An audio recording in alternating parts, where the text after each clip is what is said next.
وہ کربلا مرزا آغا محمد عزت الزماں المعروف عزت لکھنوی 1932 میں شہر لکھنؤ کے محلے اشرف آباد میں پیدا ہوئے۔ والد کا نام آغا محمد بدیع الزماں تھا۔ عزت لکھنوی نے ابتدائی تعلیم مدرسہ حسینیہ امام باڑہ میاں داراب علی خان مرحوب مولوی گنج لکھنؤ میں حاصل کی۔ اس کے بعد مدرسہ سلطان المدارس نصر میڈیکل کالج لکھنؤ میں بھی زیر تعلیم رہے۔ اس کے بعد شیعہ ڈگری کالج ڈالی گنج لکھنؤ کے طالب علم رہے۔ قانون کی ڈگری انہوں نے لکھنؤ سے حاصل کی۔ اس کے بعد وکالت کا آغاز مولوی گنج لکھنؤ کے ساتھ کیا۔ عزت لکھنوی کی شادی 1955 میں ہوئی۔ 15 اگست 1958 کو ترک وطن کیا اور کراچی پہنچے۔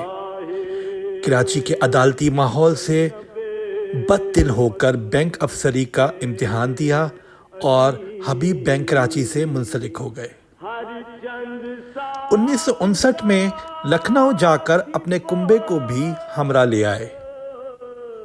1963 میں حبیب بینک کی ملازمت ترک کر کے یونائیٹڈ بینک میں ملازمت اختیار کی، لیکن جلد ہی پریمیئر بینک کھلنے کا اعلان ہوا اور عزت لکھنوی اس میں ایک اعلیٰ عہدے پر فائز ہوئے۔ 1965 میں اسٹینڈرڈ بینک کا قیام عمل میں آیا اور وہاں بحیثیت مینیجر خدمات انجام دی۔ تا دم مرگ اسی سے وابستہ رہے۔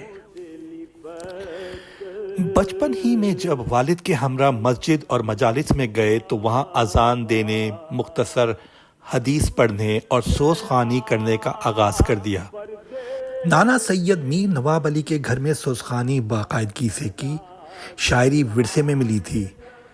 شدید لکھنوی کے سر راہ طرحی غزلیں کہلوا کر شعر گوئی کی عادت ڈالی۔ کراچی میں وسیع فیض آبادی نے مشق سکن کو سنوارا اور شاہد نقوی نے جلا بخشی۔ انہی کا لکھا ہوا نوحہ اب آئے ہو بابا اپنی دلسوز آواز میں پڑھا تو پی ٹی وی اور ریڈیو پاکستان پر نشر ہونے کے باعث ملک گیر شہرت نصیب ہوئی۔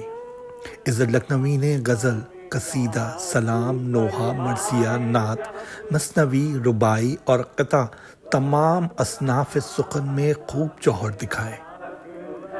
طالب علمی کے زمانے میں شیعہ کالج لکھنؤ میں کوئی بھی تقریب ہوتی تو عزت لکھنوی اپنی آواز میں تلاوت سورہ رحمان اور سورۃ شمس سے پروگرام کا آغاز کیا کرتے تھے، جو راجہ صاحب محمود آباد اور نواب رام پور کو بے حد پسند تھی۔ عزت لکھنوی دور طالب علمی میں یونین کے سیکریٹری اور میگزین محراب کے ایڈیٹر بھی رہے۔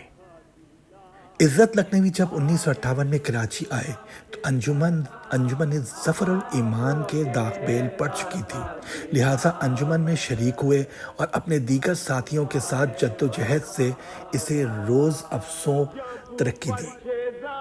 عزت لکھنوی کی جدت پسندی نے طرحی شبیداری کی بنیاد رکھی اور انجمن کو ایک منفرد مقام بخشا۔ عزت لکھنوی کی پرسوز آواز مقبولیت پاتی چلی گئی اور 1976 سے 1979 تک مسلسل 3 سال وہ ایران میں منعقد ہونے والی اردو مجالس میں مدعو ہوئے۔ کراچی ٹی وی اسٹیشن جب قائم ہوا تو اس وقت سے لے کر تا دم مرگ محرم کی شام غریبہ کی نشریات میں ان کا پڑھا ہوا نوحہ نشر کیا جاتا رہا۔ عزت لکھنوی کے مقبول نوحوں میں ان کا اپنا لکھا ہوا نوحہ گونج رہی ہے یہ صدا یا حسین آج بھی محافل و مجالس میں پڑھا جاتا ہے۔ 1971 سے 1974 تک کراچی میں جو میر انیس کے 100 سالہ جشن کی تقریبات منعقد ہوئیں، ان میں عزت لکھنوی کی نظم بہت مقبول ہوئی، جو مسدس میں میر انیس کی شان میں کہی گئی تھی۔ اس کے آخری بند کا آخری شعر حبیب پبلک اسکول کراچی کی نصابی اردو کتاب میں میر انیس کے حالات زندگی کے ساتھ شامل کیا گیا۔ کربلا ایک آفتاب اور اس کی تنویریں بہت، ایک کتاب آگہی جس کی ہیں تفسیریں بہت۔